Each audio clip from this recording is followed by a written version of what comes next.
எல்லாருக்கும் வணக்கம். எல்லாருக்கும் வாராகி அம்மாவோட அருள் கிடைக்கணும்னு வேண்டிக்கிறேன். தனக்கு மிஞ்சிதான் தானமும் தர்மமும் அப்படின்னு சொல்லுவாங்க. அதாவது கரெக்டு தான், ஒரு வகையில கரெக்டு தான். இப்ப பாருங்களேன், ஒரு துறவி என்ன சொல்றாரு, பயங்கரமா சொற்பொழிவு சொல்றாரு. நம்ம எல்லாத்துக்கும் கொடுக்கணும், எல்லாரும் நல்லா இருக்கணும், நம்ம கிட்ட எது வந்தாலும் சரி அடுத்தவங்களுக்கு கொடுத்துடணும் அப்படின்னு பயங்கரமா சொல்றாரு. தனக்குன்னு எதையும் சேர்த்துக்க கூடாது, எல்லாத்துக்கும் கொடுக்கணும், எல்லாரும் நல்லா இருக்க வைக்கணும், அவன் தான் பெரிய ஆளு, அப்படி இப்படி பயங்கரமா சொல்றாரு. ஒரு சின்ன பையன், ஒரு 15-16 வயசு பையன் வந்து, ஐயா நீங்க சொல்றது வந்து தவறான கருத்து அப்படின்னு அவன் சொல்றான். அவருக்கா, ஏன்னா அவர் யாருமே இந்த மாதிரி சொன்னது கிடையாது. அதுவும் இந்த மாதிரி வந்து நேரடியா அப்படி வந்து சொல்றதுக்கான சான்ஸே அவர்கிட்ட இல்லை. ஏன்னா அவர் அந்த அளவுக்கு ஒரு சிறந்த சொற்பொழிவாளர். சரியா? என்னடா இவன் இப்படி சொல்லிட்டான்னு சொல்லிட்டு, இரு தம்பி நான் அப்புறம் வந்து பேசுறேன்னு சொல்லிட்டு அவர் அந்த சொற்பொழிவாலாம் முடிச்சுட்டு அப்புறம் அந்த தம்பிக்கிட்ட வர, என்ன தம்பி, என்ன என்கிட்ட இருந்து என்ன குறைய சொல்ற, நீ என்ன சொல்லு அப்படின்னோடனே, ஐயா எனக்கு நிறைய வேலை இருக்கு, இருந்தாலும் உங்ககிட்ட சொல்றேன், அந்த மரத்தை பாருங்க. ஒரு மரம் பட்டு போய் நிக்குது. சரிங்களா? பட்டு போயிடுச்சு. ஒரு மரம்னா ஒரு சின்ன மரம், ஒரு ஒரு ஒரு 6 அடி 7 அடி இருக்குன்னு வைங்களேன். அந்த மாதிரி ஒரு செடியா இருந்து மரமாகிற ஸ்டேஜில் இருக்குது. அது பட்டு போச்சு. சரிங்களா? இது என்னடா மரத்தை காமிக்கலாம், அதுக்குள்ள அவன் வந்து வேலையா போயிட்டான். ஐயா நான் அப்புறம் பார்க்கலாங்க அப்படின்னு சொல்லிட்டு வேலை வேலை நிறைய வேலை பார்த்துக்கிட்டே இருக்கான். சரிங்களா? எல்லா வேலையும் பார்ப்பான். எந்த ஒரு மரம் வெட்டுற வேலையா இருந்தாலும் சரி, எந்த கூலி வேலையா இருந்தாலும் சரி, சரிங்களா, பால் கறக்கிறதுல இருந்து எல்லா வேலையும் அவன் பார்ப்பான். சரிங்களா? விவசாயம் பண்ணுவான், ஆடு மேய்ப்பான். ஏன்னா பொழுதுக்கும் அவன் வேலையை பார்த்துக்கிட்டே இருப்பான். இவர் வந்து என்ன பண்ணிட்டாருன்னா, அந்த பையனை பற்றி யாருப்பா அந்த பையனை எல்லாம் விசாரிச்சுக்கிட்டு அவங்க வீட்டுக்கு போகலான்ட்டு போறாரு. போனவொடனே பார்த்தீங்கன்னா அப்பா அம்மா 2 பேருமே தவறிட்டாங்க அப்படின்னு சொல்லிட்டு அவங்க பாட்டி மட்டும்தான் இருக்காங்க.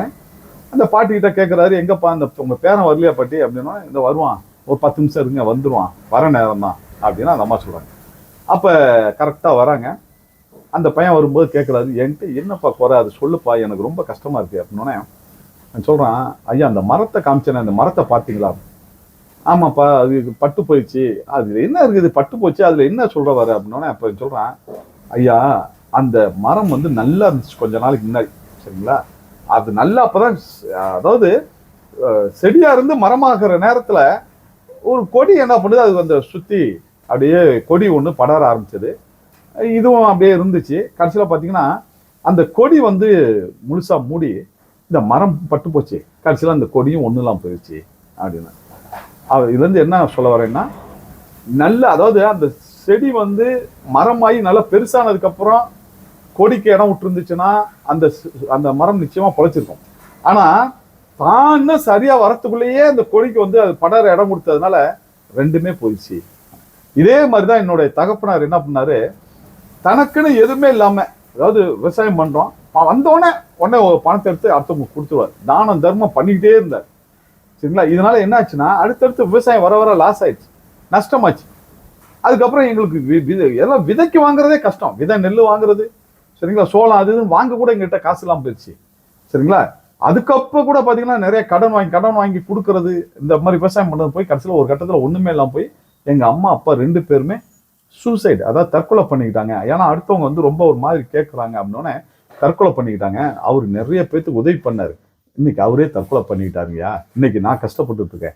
சரிங்களா? அதனால என்னுடைய அனுபவத்துல என்னன்னா, நீங்க தான தர்மம் செய்யுங்க, தப்பே கிடையாது. ஆனா ஒரு நல்ல ஸ்டேபிளா இருக்கணும், ஒரு நிலையா நமக்கு நல்ல வருமானம் வருது, தாராளமா கொடுங்க. நம்ம இனிமே கீழே விழ வாய்ப்பு இல்லை, நம்ம அவ்வளவு ஈஸியா நம்ம கீழே போயிட மாட்டோம், நம்ம பொருளாதார சூழ்நிலை நல்லா இருக்கு, நம்ம இப்ப எப்படி மென்மேலும் வளர்ந்துட்டு தான் இருப்போம் அப்படிங்கிற ஒரு சூழ்நிலை வந்துச்சுன்னா பிரச்சனை இல்லை.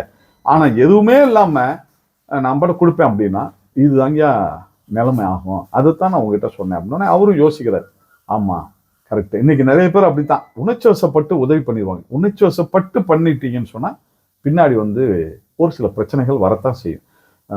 ஒண்ணு, நம்ம ஒரு உதவி செய்யறோம்னா அதுல கரெக்டா 100% வரலாம். அப்படி இல்லை, கொஞ்சம் முன்ன பின்ன வந்தா கூட பரவாயில்ல. இன்னைக்கு நிறைய பேர் என்னன்னா பயன்படுத்திட்டு விட்டுருவாங்க. இப்போ உங்ககிட்ட வந்து ஒரு அமௌண்ட் வாங்கணும், இல்லை வேற ஏதாவது ஒரு வேலையை சாதிச்சுக்கணும் அப்படின்னா அது வரைக்கும் உங்களோட பழகிட்டு விட்டுட்டு போற நண்பர்கள் தான் இன்னைக்கு அதிகம், விட்டுட்டு போற உறவு தான் இன்னைக்கு அதிகம். சரிங்களா? இன்னைக்கு எந்த ஒரு உறவையுமே நம்ம நம்பி சொல்ல முடியாது, எந்த ஒரு நண்பனையும் நம்பி சொல்ல முடியல, அந்த அளவுக்கு போயிடுச்சு சூழ்நிலை அப்படி. சரிங்களா? அவனும் அப்படித்தான் இருக்கான் நிறைய பேர். அதாவது நீங்க எனக்கு உதவுறீங்க, அந்த உதவியில உங்களுக்கு ஒரு பிரச்சனை வருதுன்னா அது உங்க பிரச்சனை. சரிங்களா? அது எனக்கு அதுக்கு சம்மந்தம் இல்லை. அவ்வளவுதான். சிம்பிளா முடிச்சுட்டு போயிடுவாங்க. கடைசியில பாத்தீங்கன்னா நம்ம தான் ரொம்ப கஷ்டப்படுற மாதிரி ஒரு சூழ்நிலையிலே வந்துடும். சரிங்களா? இன்னைக்கு ஒரு சிலர் தான் ஓரளவுக்கு அது சொன்ன மாதிரி எல்லாம் திருப்பி தர்றது, இல்லை சொன்ன மாதிரி நடந்துக்கிறது, இல்லை ஒரு பங்கு தரேன், இந்த மாதிரி லாபத்தில் ஒரு பங்கு தரேன் அப்படின்னா தர்றது, எல்லாமே ஒரு சிலர் தான். இன்னைக்கு சூழ்நிலைக்கெல்லாம் பார்த்தீங்கன்னா அடுத்தவன் இடத்தையே அபகரிச்சுக்கிற நிறைய பேர் இருக்கான். ஒரு டாக்குமெண்ட் இருக்காது, ஒன்றும் இருக்காது, ஆனால் இது என் இடம் சொல்லி அபகரிச்சிட்டவங்களே இன்னைக்கு நிறைய பேர் இருக்காங்க. அதனால இன்னைக்கு சூழ்நிலைக்கு என்னன்னு கேட்டீங்கன்னா ஓரளவுக்காவது நம்ம ஸ்டேபிள் ஆயிடணும். ஓரளவுக்கு, அதாவது நிலையான ஒரு வருமானமோ இல்லை ஒன்றுக்கு மேற்பட்ட வருமானமோ நம்ம கிட்ட இருந்தாதான் இந்த தானம் தர்மத்தை பத்தி நம்ம யோசிக்க முடியும். சரிங்களா? இல்லைன்னா ரொம்ப ரொம்ப சிரமம். இந்த தம்பி மாதிரி தான் அப்புறம் அம்மா அப்பா பண்ண அவங்க பாட்டுக்கு வாரி கொடுத்துட்டு போயிடுவாங்க, பசங்க ரொம்ப கஷ்டப்படுவாங்க. சரிங்களா? அந்த மாதிரியான சூழ்நிலைகள் இன்னைக்கு நிறைய பேருக்கு வருது. அதனால தான தர்மம் செய்யலாம், ஆனா நமக்கு திருப்பி அந்த பணம் வரவு வர அளவுக்கு இருக்கணும்.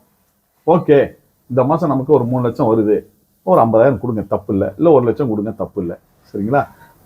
என்ன வருதா வரலையோ நம்ம பாட்டு கொடுத்துட்டே இருக்கிறோம் அப்படின்னு பார்த்தீங்கன்னா கடைசியில் இதுதான் நிலைமையாயிரும். இது நிறைய பேருக்கு இந்த மாதிரி சூழ்நிலை வந்திருக்கு. அதனால நீங்க தானம் தர்மம் கொடுக்கறத பத்தி ஒன்றும் கவலை இல்லை. ஒரு சின்ன தொகையா கொடுத்தீங்கன்னா பிரச்சனை இல்லை. ஒரு 2000மோ 5000மோ இல்லை 500 200 அது மாதிரி போயிடுச்சுன்னா நம்ம வரலனாலும் சமாளிச்சுக்கலாம். அப்ப நமக்கு அதை பத்தி கவலை பண்ணுங்க அவசியமே இல்லை. ஆனா நம்ம ஒரு அளவுக்கு மேல தானம் செய்யறோம் அப்படின்னா கொஞ்சம் நிதானமா பண்றது நல்லது. இதை நானே ஒரு சில சமயம் உணர்ச்சி வசப்பட்டு பண்ணிட்டு ரொம்ப யோசிச்சதெல்லாம் உண்டு. சரிங்களா? அதனால கொஞ்சம் கவனமா இருங்க. ஏன்னா உணர்ச்சி வசப்படும் போது நம்ம தான், நீங்க பாத்துங்களேன், அடுத்தவன் பிரச்சனைக்கு நீங்க உணர்ச்சி வசப்பட்டு உதவி செய்வீங்க, உங்களுக்கு பிரச்சனைக்கு அவனே வரமாட்டான். சரிங்களா? நீங்க போன் பண்ணா கூட இருக்க மாட்டாங்க, நேரில் போனா கூட போடான்ட்டு போயிடுவான், அது நான் என்ன பண்றதுட்டு போயிடுவான். சரிங்களா? இன்னைக்கு அப்படி இருக்கு, சூழ்நிலை அப்படி இருக்கு. அதனால கொஞ்சம் கவனமா இருந்தீங்கன்னா பொழைச்சிக்கலாம். இல்லை நான் அப்படிதான் பண்ணுவேன்னா ஒருவேளை இந்த மாதிரி சூழ்நிலை வரத்துக்கான வாய்ப்பு இருக்கு. அதனால ரொம்ப கவனமா இருங்க. என்னைக்கும் எல்லாரும் நல்லா இருக்கணும்னு அம்மா கிட்ட வேண்டிக்கிறேன். நன்றி, வணக்கம்.